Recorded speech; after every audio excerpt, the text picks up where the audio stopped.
उत्तरकाशी में 12 नवंबर की सुबह चारधाम प्रोजेक्ट के तहत बन रही टनल में एक हिस्सा धंस गया था। यानी 4 दिन से इस मलबे में 40 मजदूर हर पल मौत से जूझ रहे हैं। अच्छी बात यह है कि अभी सभी 40 मजदूर सुरक्षित बताए जा रहे हैं। महज कुछ इंच का व्यास और लगभग 50 मीटर पाइप, यही कुल मिलाकर के लाइफलाइन है उत्तरकाशी की सुरंग में फंसे 40 लोगों के बीच और रेस्क्यू टीम के बीच। वो बचाव टीम जो कोशिश कर रही है कि 40 फंसे हुए लोगों तक हर संभव मदद पहुंच सके, और मदद के नाम पर इस अंधेरी गुफा में लगभग 50 मीटर लंबा मलबा जमा हुआ है, और उस मलबे के पार पहुंचने के लिए इकलौता जरिया है ये लोहे की बड़ी बड़ी पाइप। इन्हीं पाइपों के जरिए दरअसल उन तक खाना पहुंचाया जा रहा है, पानी पहुंचाया जा रहा है, ऑक्सीजन भी पहुंचाने की कोशिश की जा रही है। और सबसे महत्वपूर्ण बात, उनसे संपर्क स्थापित करने के लिए रेडियो काम नहीं कर सकता, मोबाइल काम नहीं कर सकता, क्योंकि अंदर नेटवर्क नहीं है।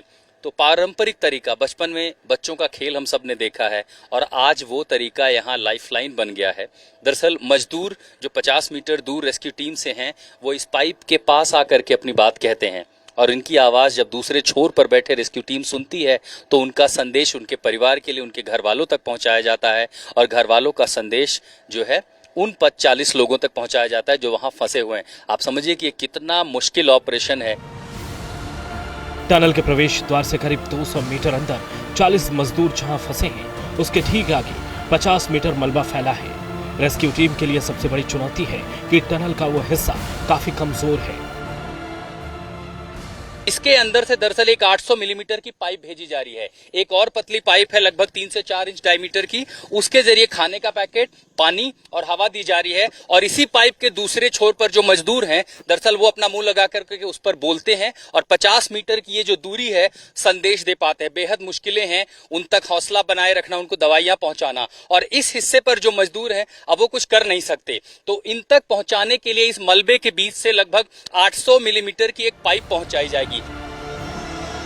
जैसे ही रेस्क्यू टीम मजदूरों को निकालने के लिए मलबा निकाल रही है, सुरंग में मजदूरों के ऊपर ही मलबा गिरने लगता है। आज एयरफोर्स के 3 विशेष विमान 25 टन भारी मशीन लेकर पहुंचे। इन्हीं मशीनों से मलबे को भेदकर स्टील पाइप दूसरी तरफ पहुंचाए जाएंगे। पिछले 3 दिन से लगातार हम लोग कोशिश कर रहे हैं किस तरह से, किस तरीके से उनको बाहर निकाला जाए। एक के बाद एक कोशिश की जा रही है, लेकिन जो आपको मैंने पहले भी ब्रीफ किया था कि जो नेचर ऑफ यहाँ का रॉक है बड़ा फ्रेजाइल है। हम जितनी कोशिश करते हैं उतना बाहर आता है, लेकिन उसके बाद भी हम लोग अटल ढंग से उसके पीछे हम कोशिश कर रहे हैं कि हर तरह की टेक्निक यूज़ की जाए। अभी जो लेटेस्ट मशीन हमने मंगाई है, 3 एयरक्राफ्ट हमने लिए हैं, वो सारा हमको इंडियन एयरफोर्स ने हेल्प किया है, वो यहाँ पर आ रहे हैं, और जैसे ही वो वहाँ पर आते हैं हम उस पर ऑलरेडी हमारा काम चल चुका है। 800 mm की हम जो डाया का जो हमारा MS पाइप होता है उससे हम उसमें अंदर जाने की कोशिश कर रहे हैं। मजदूरों के रेस्क्यू के लिए थाईलैंड और नॉर्वे की एक्सपर्ट टीमों की मदद ली जा रही है।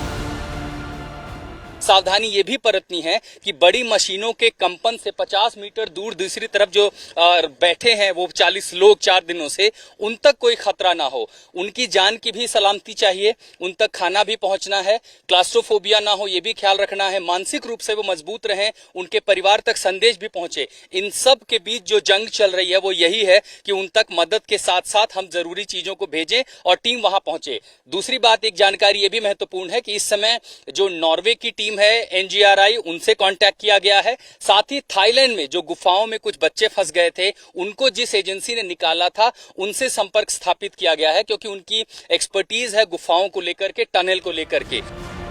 अब इस 50 मीटर से भी ज्यादा लंबे मलबे के बीच 800 मिलीमीटर पाइप के व्यास डाले जा रहे हैं। कोशिश है कि मलबे के आर पार स्टील पाइप करके उसके अंदर से ही एक एक करके मजदूरों को निकाला जा सके।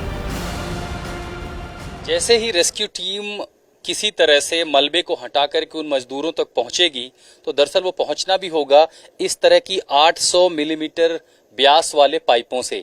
ये पाइप जर से मशीनें वहां मलबा निकालेंगी, इनको धीरे धीरे अंदर पेनिट्रेट किया जाएगा, यानी अंदर पहुंचेंगी, और जब ये मजदूरों तक पहुंच जाएगी तब इसके भीतर यानी ये 800 मिलीमीटर की जो पाइप होंगी ये इकलौता जरिया होंगी उन तमाम लोगों को अंदर बाहर निकालने के लिए, क्योंकि पूरा मलबा हटा करके उन्हें बाहर सामान्य स्थिति में लाना वो बहुत मुश्किल होगा। लेकिन जब ये पाइप पहुंच जाएंगी, इनका ये थिकनेस जो है, मोटाई काफी ज्यादा है, मजबूत भी होंगी, मलबे को हटाने में आसानी होगी जब मशीन ऑगर मशीन इस्तेमाल की जाएगी। और फिर इसी के भीतर से उन मजदूरों को एक एक करके, क्योंकि जिनको चलना है मलबे की जो लंबाई है वो सिर्फ 50 मीटर है। कहने के लिए एक बार को जरूर लगता है कि ये बेहद संकरा है, क्लास्ट्रोफोबिक हो सकता है, लेकिन इसके भीतर लगभग 50 मीटर उनको चलना होगा, जो कि थोड़ी हिम्मत करने से जरूर होगा। एक्सपर्ट टीम उन तक जाएगी और फिर वो अपने साथ एक एक करके उन लोगों को इससे बाहर निकालेंगे। अब ये जो पाइपें हैं, ये जो 800 मिलीमीटर लंबी चौड़ी पाइपें रखी गई हैं, वो इन्हीं तैयारियों के लिए है कि जैसे ऑगर मशीन अपना काम करती है, इन्हें तुरंत भीतर भेजा जाएगा और इससे उन तमाम मजदूरों को महज कुछ मिनटों में ही निकाला जा सकेगा। मजदूरों से पाइप के जरिए ही बातचीत की जा रही है। 40 मजदूरों तक ऑक्सीजन, पानी, खाना, दवाई लगातार भेजी जा रही है। इतना ही नहीं, मजदूरों को यकीन दिलाया जा रहा है कि वो हर हाल में सुरक्षित बाहर निकाल लिए जाएंगे। आशुतोष मिश्रा, उत्तरकाशी, आज तक।